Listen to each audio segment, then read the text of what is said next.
446 میں آ کر شیعوں کی حکومت کو ختم کیا طغرل بیگ سلجوقی نے۔ سلجوق مسلمان ہوئے تھے محمود غزنوی کے دور میں، سلجوق ان کے بڑے کا نام تھا۔ تو ایک دفعہ محمود غزنوی نے سلجوق سے پوچھا اگر مجھے تیری مدد کی ضرورت ہو تو کتنے آدمی پیش کر سکتے ہو؟ تو اس نے ایک تیر دیا، کہا یہ ایک تیر ہے میرا، کسی کو یہ تیر بھیج کر میرے علاقے میں بھیج دو تو چند گھنٹوں میں 1,00,000 تلواریں تیرا پہرا دینے کے لیے تیار ہوں، میرے پاس اتنی طاقت ہے۔ تو یہ سلجوق کی نسل میں تھا طغرل بیگ۔ اللہ تعالیٰ نے جب عرب زوال کا شکار ہو گئے اور ضعف کا شکار ہو گئے، جیسے بڑھاپے کا کوئی علاج نہیں، جب قوموں پہ زوال آتا ہے تو اس کا بھی کوئی علاج نہیں، پھر اور قوم کو جگہ ملتی ہے۔ جیسے بڑھاپا ایک فرد پہ آتا ہے، ایسے بڑھاپا قوم پہ آتا ہے۔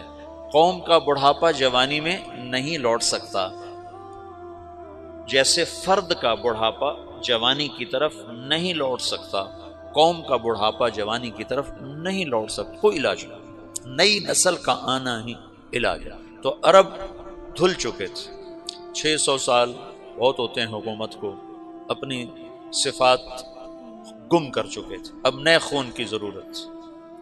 طغرل بیگ پہلا شخص تھا جس نے آ کر اہل سنت والجماعت کو استحکام بخشا، شیعوں کی حکومت کو ختم کیا، بغداد سے، شام سے، ان سارے علاقوں سے۔ صلاح الدین ایوبی نے اسماعیلی شیعہ کی حکومت کو ختم کیا، مصر۔ العاضد ان کا آخری خلیفہ تھا۔ صلاح الدین ایوبی نور الدین زنگی رحمۃ اللہ علیہ کا پروردہ تھا، اس کا دوست تھا، اس کے دوست بھی تھا، بچہ بھی تھا اس کے سامنے، زیادہ لکھنے پڑھنے کا شوق تھا۔ پھر اللہ تعالیٰ نے اس سے کام لیا اور اس کو مصر کا گورنر بنا کے بھیجا، مصر کی مدد کے لیے بھیجا۔ تو وہاں اس نے صلاح الدین ایوبی نے وہاں ختم کیا، طغرل بیگ نے یہاں ختم کیا۔ تو پھر سلجوق جو تھے نا یہ اقتدار میں آئے، ادھر ختم ہو گئی سلطنت بنو عباس کی، مصر ایک چھوٹی سی ترکوں کی سلطنت۔ تو اللہ تعالیٰ پھر مرکزیت کے لیے ایک نظام چلایا، 2 لشکر آپس میں لڑ رہے ہیں ایک میدان میں، ایک جنگلی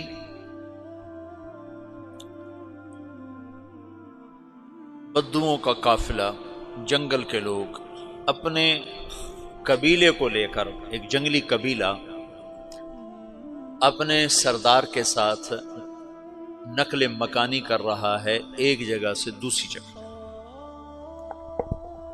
اللہ کا نظام کہ یہ لوگ چلتے چلتے چلتے اس وادی میں پہنچ گئے جہاں جنگ ہو رہی ہے، 2 لشکر آپس میں لڑ رہے ہیں۔ جب یہ وہاں پہنچتے ہیں تو ایک لشکر کے قدم اکھڑ رہے ہیں اور دوسرا غالب آ رہا ہے۔ ان کو نہیں پتا شکست کھانے والے کون ہیں اور فتح پانے والے کون ہیں، ان کو نہیں پتا۔ اس جنگلی قبیلے کے سردار کا نام بھی طغرل ہے، طغرل۔ تو یہ سردار کہتا ہے جو شکست کھا رہے ہیں ان کی مدد کرو، کچھ پتہ نہیں کون ہے، کہتا جو شکست کھا رہے ہیں ان کی مدد کرو۔ تو 400 وحشی جنگلیوں نے فاتح لشکر کے پیچھے حملہ کر دیا۔ وہ تو ایک کافی ہوتا تھا، 400 دوڑ جب تلواریں پڑیں تو چند لمحوں میں نقشہ بدل گیا، بھاگنے والے جم گئے اور جمنے والے بھاگ پڑے۔ جب جنگ ختم ہوئی تو شکست خوردہ لشکر کے بادشاہ نے ان کو بلایا، اسے پوچھتا ہے مجھے جانتے ہو میں کون ہوں؟ کہا نہیں۔ کہا تو تم نے میری مدد کیوں کی؟ کہا انسانی ہمدردی کی وجہ سے، تمہیں شکست ہو رہی تھی اس لیے تمہاری مدد کی۔ پھر اس نے اپنا تعارف کرایا، میں ہوں سلیمان سلجوقی، ترکی کا بادشاہ۔ مسلمانوں کا لشکر تھا اور تاتاریوں سے شکست کھا رہا تھا، تاتاری فتح پا رہے تھے، مسلمان شکست کھا رہے تھے۔ تو وہ اللہ کی غیبی مدد بن کر آئے، تو وہ اس سے کہتا ہے میرے ساتھ رہنا پسند کرو گے؟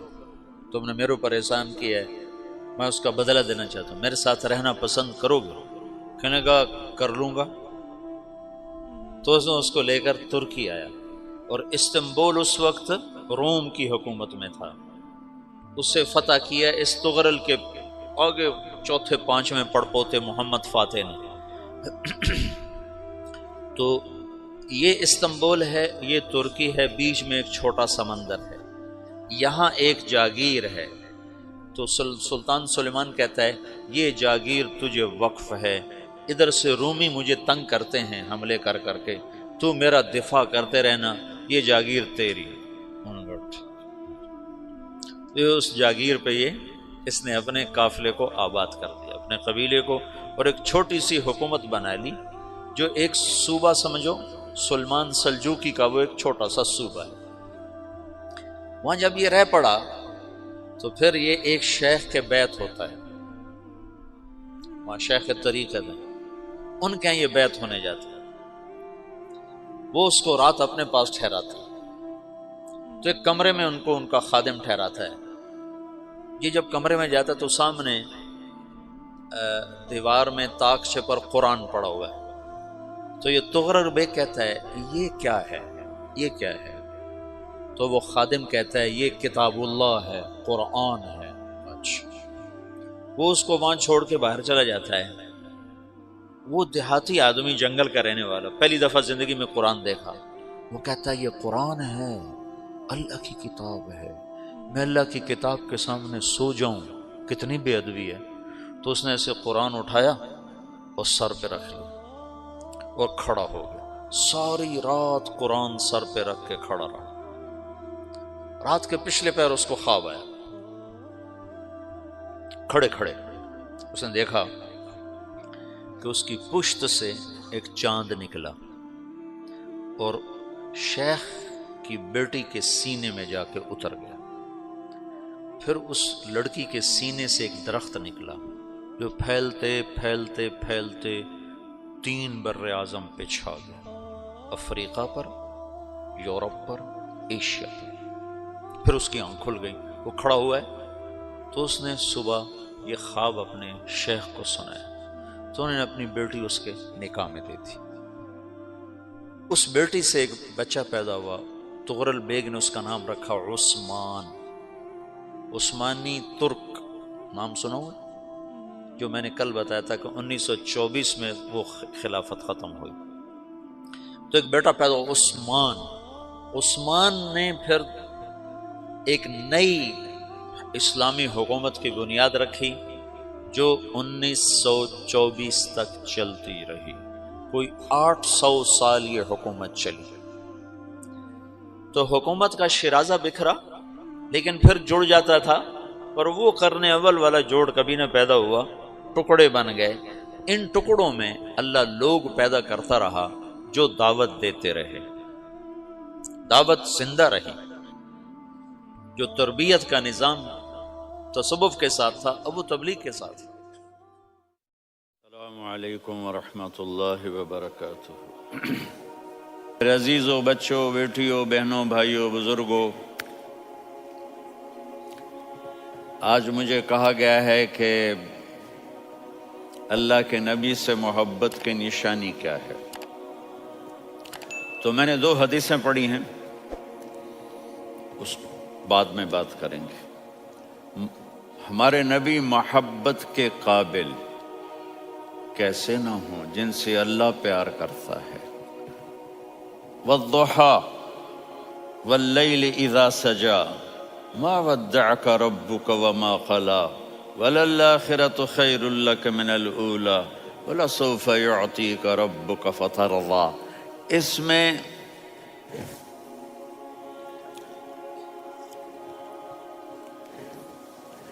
ایک تو ترجمہ ہے والضحیٰ، روشنی کی قسم، واللیل اذا سجا، جب رات چھا جائے اس کی قسم، ما ودعک ربک وما قلی، آپ کے رب نے آپ کو چھوڑا نہیں، اور آپ کا رب آپ پہ ناراض نہیں. قلا ناراض، کاف نہیں ملایا. ما ودعک ربک وما قلاک، یہ ہونا چاہیے تھا، لیکن وہاں کاف کو ہٹا دیا کہ ناراضگی کے لفظ کے ساتھ اپنے نبی کے نام کو نہیں جوڑا. یہ تو اللہ کا اعزاز اور اکرام ہے. امام راضی تفسیر کے کنگ ہیں، ان کے 2 ترجمے بتاتا ہوں. والضحیٰ، میرے محبوب آپ کے روشن علم کی قسم. واللیل اذا سجا، آپ کی چادر کی قسم، کالی چادر کی قسم جس میں آپ اپنے گناہگاروں کو چھپا لیں گے. تیسرا ترجمہ، یہ امام راضی کی بات ہے اس لیے میں آرام سے کہہ رہا ہوں. والضحیٰ، یہ مجھے سب سے پسند ہے جو اب میں کہنے لگا ہوں. والضحیٰ، میرے محبوب آپ کے خوبصورت چہرے کی قسم. واللیل اذا سجا، آپ کی سیاہ زلفوں کی قسم، آپ کے سیاہ پھیلے ہوئے بالوں کی قسم. بھلا آپ کا رب آپ کو چھوڑ سکتا ہے؟ بھلا آپ کا رب آپ پہ ناراض ہو سکتا ہے؟ یہ ہرگز نہیں. الم یجد کا ہاں وللآخرۃ خیر لک من الاولی، یہ دنیا جانے والی ہے، آخرت باقی ہے. آپ نے فرمایا انا سید ولد آدم یوم القیامہ ولا فخر، قیامت کا دن دیکھو گے سرداری میرے ہاتھ میں ہوگی. لواء الحمد بیدی یوم القیامہ، قیامت کا دن دیکھو گے اللہ کا جھنڈا میرے ہاتھ میں ہوگا. انا خطیبہم اذا انصتوا، لوگ خاموش ہوں گے میں بولوں گا. انا قائدہم اذا وفدوا، لوگ چلیں گے میں لیڈ کروں گا. انا شافعہم اذا حبسوا، قدم رک جائیں گے میں شفاعت کروں گا. انا مبشرہم اذا ایسوا، وہ نا امید ہوں گے میں خوشخبریاں سناؤں گا. اجازت ہے کھڑے ہو کے پی لوں؟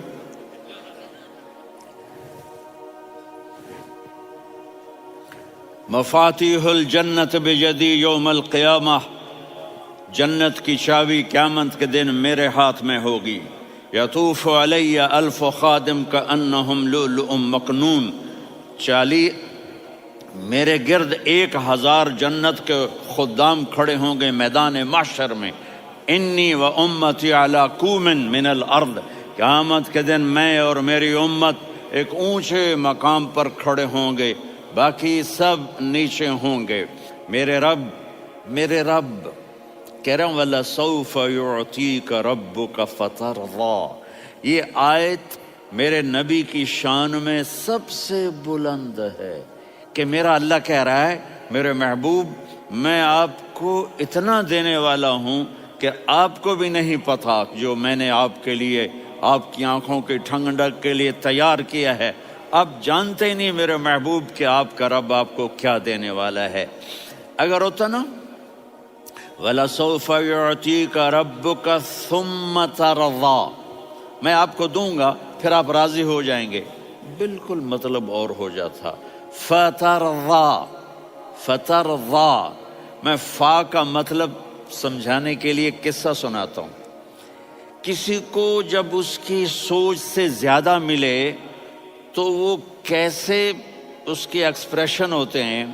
پشاور میں ہماری جماعت، میرے ساتھ عرب رائل فیملی کے نوجوان، ایک پٹھان مانگتا ہوا آیا خدائے دا پارا، خدائے دا پارا، خدائے دا پارا، اللہ کے نام پہ دو.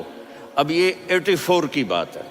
تو آ کے گاڑی کے ساتھ ایسے لگ گیا خدائے دا پارا. اب وہ سوچ رہا تھا یہ گاڑی والا 1 روپیہ دے گا، یہ زیادہ زیادہ 5 روپے دے گا. اس زمانے میں 4 آنے 8 آنے روپیہ بہت کم دیتے، 5 روپے. وہ بڑی گاڑی تھی، وہ تو خدائے دا پارا، خدائے دا پارا، اللہ کے نام پہ دو. تو وہ شیخ جو تھے اس نے جیب میں جتنے پیسے تھے سارے نکال کے اس کے ہاتھ پہ رکھے. اب آپ ایکسپریشن سے سمجھنا، خدائے دا پارا، خدائے دا پارا، خدائے خدائے خدائے. اس نے دوڑ لگا دی. میں نے کہا شیخ پتہ یہ کیوں بھاگا ہے؟ پورے مہینے کا راشن اس کو مل گیا.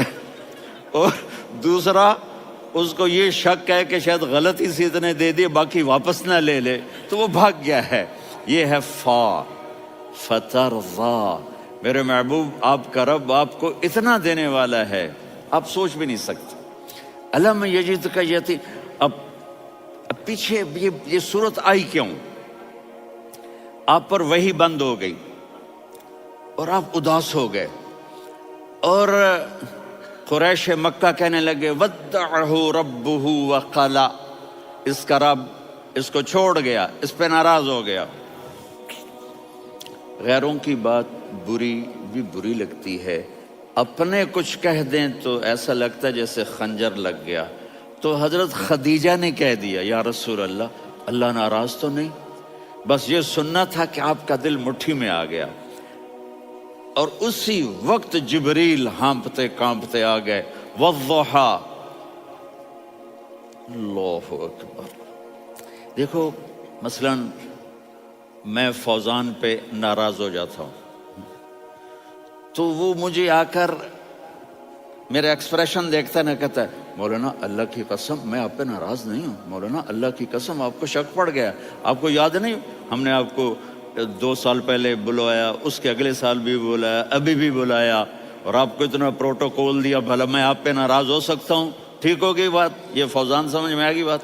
اب اللہ تعالیٰ کہہ رہا ہے میرے نبی مجھے قسم ہے دن اور رات کی، مجھے قسم ہے تیرے علم اور تیری چادر کی، مجھے قسم ہے تیرے چہرے تیرے خوبصورت بالوں کی، میں نے تمہیں نہیں چھوڑا۔ کیسے؟ الم یجد کا یتیمن فآوا، آپ کو یاد نہیں آپ یتیم تھے، میں نے آپ کو ٹھکانہ دیا۔ ووجدک ضالا فہدا، آپ کو یاد نہیں؟ آپ کو یاد نہیں آپ میری تلاش میں تھے، میں نے آپ کو اپنا آپ بتا دیا۔ ووجدک عائلا فاغنا، آپ کو یاد نہیں کہ آپ بڑی تکلیف میں تھے اور کمی میں تھے، تو میں نے خدیجہ سے آپ کی شادی کروا کے آپ کو مالدار بنا دیا۔ اگلی صورت بھی اسی سے جڑی ہوئی ہے، الم نشرح لک صدرک، میں نے آپ کا سینہ کھولا، بھلا میں ناراض ہو سکتا ہوں؟ ووضعنا عنک وزرک، میں نے آپ کے بوجھ ہٹائے، بھلا میں ناراض ہو سکتا ہوں؟ الذی انقض ظہرک، وہ بوجھ جنہوں نے آپ کو دوہرا کر دیا تھا، میں نے وہ بوجھ ہٹائے، بھلا میں آپ پہ ناراض ہو سکتا ہوں؟ ورفعنا لک ذکرک، اور میں نے آپ کے نام کو بلند کر دیا، بھلا میں آپ پہ ناراض ہو سکتا ہوں؟ انا اعطیناک الکوثر، ہم نے آپ کو جنت کی چابی پکڑا دی، بھلا میں آپ پہ ناراض ہو سکتا ہوں؟ پھر آگے اللہ نے نصیحت کی، فَأَمَّا الْيَتِيمَ فَلَا تَقْهَرْ وَأَمَّا السَّائِلَ فَلَا تَنْهَرْ وَأَمَّا بِنِعْمَةِ رَبِّكَ فَحَدِّثْ۔ تو میرے محبوب آپ یتیم تھے، کوئی یتیم آئے تو اب آپ نے اس کے ساتھ وہ کرنا جو میں نے کیا۔ میرے محبوب آپ میری طلب میں تھے، آپ سے کوئی ہدایت طلب کرنے والا آئے تو آپ نے وہ کرنا ہے جو میں نے کیا۔ اور میرے محبوب میں نے آپ کو ایک مالدار گھرانے میں شادی کروائی، تو آپ بھی اپنے رب کی نعمتوں کو لوگوں کو بیان کریں۔ اس صورت میں اتنا خوبصورت تناسب ہے، پیچھے چلو، ما ودعک ربک وما قلی، دلیل کیا ہے؟ الم یجدک یتیما فآوا، بھلا میرے محبوب میں کیسے چھوڑ سکتا ہوں؟ آپ یتیم تھے، میں نے ٹھکانہ دیا۔ وَلَلْآخِرَةُ خَيْرٌ لَكَ مِنَ الْأُولَى وَلَسَوْفَ يُعْطِيكَ رَبُّكَ فَتَرْضَىٰ۔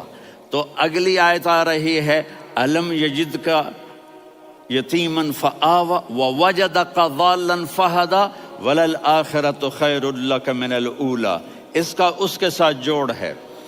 وَوَجَدَكَ عَائِلًا فَأَغْنَىٰ، اس کا آخری آیت کے ساتھ جوڑ ہے، وَوَجَدَكَ عَائِلًا فَأَغْنَىٰ اور وَلَسَوْفَ يُعْطِيكَ رَبُّكَ فَتَرْضَىٰ۔ اب میں آپ کو ترتیب سے بتاتا ہوں۔ پہلی مَا وَدَّعَكَ رَبُّكَ وَمَا قَلَىٰ، یہ جا کے جڑتی ہے الم یجدک یتیما فآوا وَلَلْآخِرَةُ خَيْرٌ لَكَ مِنَ الْأُولَىٰ وَلَسَوْفَ يُعْطِيكَ رَبُّكَ فَتَرْضَىٰ۔ اور آگے کیا آ رہا ہے؟ وَوَجَدَكَ ضَالًّا فَهَدَىٰ وَوَجَدَكَ عَائِلًا فَأَغْنَىٰ، یہ تین کا سیٹ ہے۔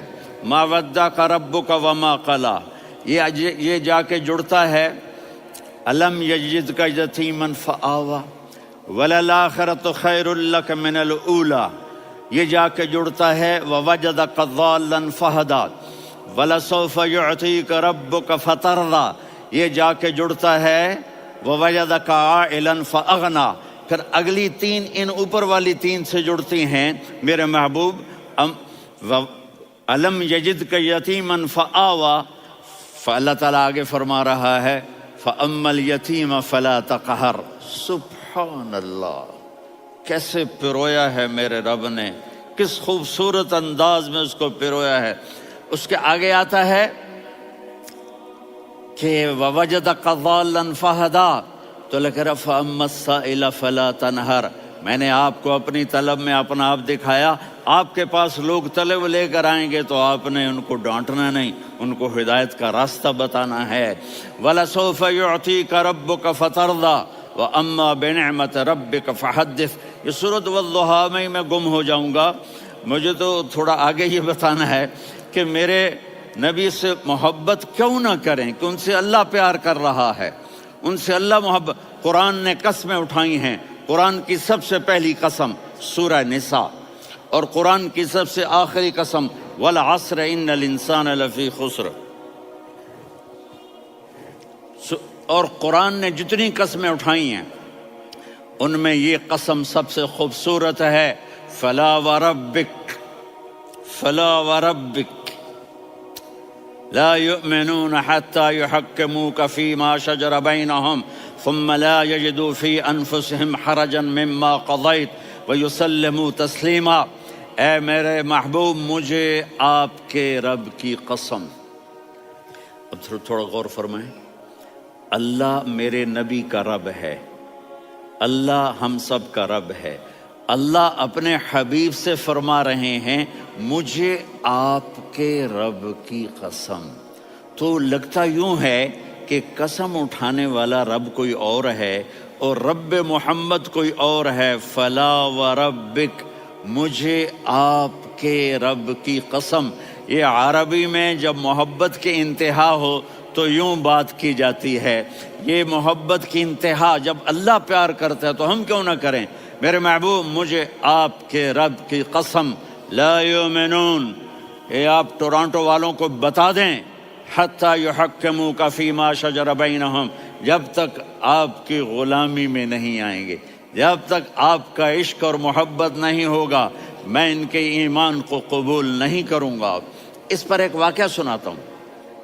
ایک صحابی آئے، یا رسول اللہ، میرا پڑوسی ہے، اس کی کھجور ایسے ٹیڑھی ہو کر میرے گھر میں چند اس کی شاخیں ہیں، ان پہ پھل لگتا ہے، وہ جو ٹوٹ کے گرتا ہے، میرے